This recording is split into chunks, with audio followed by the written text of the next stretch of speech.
Hello అండి, అందరికీ నమస్కారం. నిన్న సండే రోజు ఇక్కడ దుర్గా పూజ విసర్జన అప్పుడు ఇక్కడ సింధూరంతో ఆడుకున్నారండి. చూడండి, మేము మా అక్క అందరూ కలిసి వచ్చాము ఇక్కడ తల్లిని సింధూరం పెట్టి సాగనంపడానికి. చూడండి, అందరు చాలామంది సుహాగంలు అంటే వచ్చున్నారు. చూడండి, చాలామంది వాళ్ళు ఫోటోగ్రాఫ్స్ తీసుకున్న సింధూరంతో తల్లికి పెట్టారు. చూడండి, నేను కూడా అంటే ప్లేట్లో అన్నీ సజాయించుకొని వచ్చాను. పంచమిష్టి అన్నీ అంటారు, అన్నీ తీసుకొచ్చాను నేను.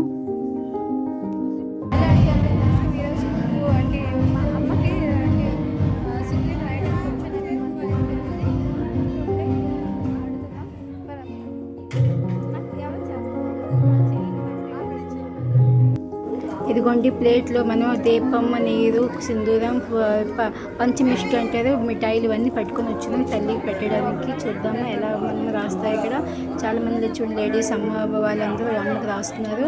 వాళ్ళ రివాజ్ అంటారు. మేము కూడా నేను ప్రతి సంవత్సరం చేస్తుండే. ఈసారి నాకు ఇక్కడ అదృష్టం దొరికింది. చూడండి, నేను ఆల్రెడీ పైకెక్కి చేస్తున్నాను. మీరు చూడండి, తల్లికి ఇలానే చేస్తారు. వాళ్ళు కూడా ముందు దండం పెట్టుకుంటారు. అలా పాదాలకు మనం యాక్చువల్గా అక్కడ తలపైన వేయకూడదు, పాదాలకు వేయాలి కదా. పువ్వుల్ని పాదాలకు వేసి ఇక తల్లికి అన్నీ అంటే మనం తెచ్చిన పంచమిష్టి మిఠాయిలు ఇవన్నీ పెడుతున్నాం. అవన్నీ పెట్టాక ముందు నోరు తుడుచుకోవాలండి. ఎందుకంటే మనం తినేటప్పుడు మనం నోరు కడుక్కుంటూ తుడుచుకుంటున్నాం. అలాగే తల్లిని కూడా చూసుకొని ఇక 5 రకాల మిష్టి తెచ్చారు కదా మిఠాయిలు, అవి పెడుతున్నా. అవి పెట్టేసి మళ్ళీ ఇంకా ఆరతి చేసి దీపారాధన అన్నీ చేసుకుంటాం. చూడండి, నేను ఆల్రెడీ మీకు అప్లోడ్ చేశాను వీడియో ఇది. ఇంకా నీరు కూడా అండి, ఎందుకంటే మనం కూడా నీరు తాగుతాం కదా, ఆ తల్లికి నోరు అంటుంటుంది కదా. అలా అనేసి అది ఆనవాయితీ అంటే వాళ్ళు ఆనవాయితీ మనం కూడా చేస్తాం. అది ప్రతి ఒక్కరు చేసుకోవచ్చు అండి. మన తెలుగు వాళ్ళనేసి కాదు, అక్కడ వాళ్ళనేసి కాదు, అందరం చేసుకోవచ్చు, ఏం ప్రాబ్లం లేదు. మీరు కూడా ట్రై చేయండి. నెక్స్ట్ ఇయర్ ఇక తల్లి వచ్చాక ఇక పానిపత్తిలో సింధూరం పెట్టేసి ఆ సింధూరంలో కూడా నూనె వేసి నువ్వుల నూనె, దాంతో ఆ తల్లికి బుక్కల మీద రాస్తారండి. మళ్ళీ సంవత్సరం మళ్ళీ ఇలానే రావాలి, నేను కూడా ఇలానే సుహాగంగా ఉండాలి అని ప్రతి సంవత్సరం ఇలా అనేసి ప్రతి సంవత్సరం మేము అందరం చేస్తుంటాం. ఈసారి నాకు ఎక్కడ అదృష్టం దొరికింది. నేను లాస్ట్ టైం నేను అప్లోడ్ చేయలేకపోయాను, ఈసారి ఎక్కడ చేశాను నేను. ఇదిగోండి, ఎలా 3 సార్లు తల్లికి రాయాలి, దండం పెట్టుకోవాలి. ఇక ఇదిగోండి,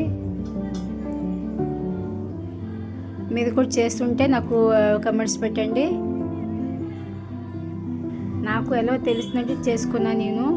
ఇక ఆ దీపంతో ఆర్తిచ్చుకుంటామండి. ఇదిగోండి, ఆర్తిచ్చుకొని తల్లి మళ్ళీ రావాలి, మళ్ళీ మమ్మల్ని సుహాగంగా అంటే నిండు నూరేళ్ళు సౌభాగ్యం అంటే ప్రాప్తించు అనేసి దండం పెట్టుకోవాలండి. మన సౌభాగ్యం కదండి ముందు మనకి ఆ తల్లిని, ఇక తల్లి ఆశీర్వాదం కావాలి. ఇలా మేము సింధూరం రాసుకుంటాము. చూడండి,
ఇక ఇలా మేము అందరినీ సింధూరం పెట్టి రాసుకుంటే చాలా ఆనందంగా అనిపించింది. మొత్తం సౌభాగ్యం వల్ల ఇక్కడనే మాకు దొరికేసింది అనేసి చూడండి, అంత రాసుకుని చాలా హ్యాపీగా ఫీల్ అయ్యాము. ఇక చాలా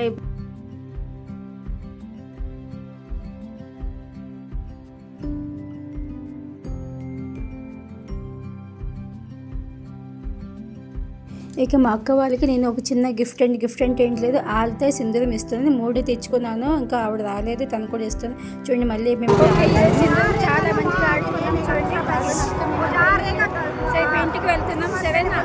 మేము అక్క ఫుల్గా ఆడుకున్నారు ఈ సింధూరంలో. అక్క ఫోన్లో బిజీ, అక్క కూడా మేము ఇంటికి వెళ్ళిపోతాము. మళ్ళీ తల్లికి వాళ్ళు వచ్చే సంవత్సరం మళ్ళీ తీసుకుని వస్తారు. అప్పుడు దాకా సెలవు. తల్లి మన ఇంట్లోనే ఉంటుంది, ఎక్కడికి వెళ్ళు, కాకపోతే సాగనంపాలి కాబట్టి వెళ్తుంది. సింధూరం ఆడుకుని ఓకే, మళ్ళీ కలుద్దాం. బాయ్.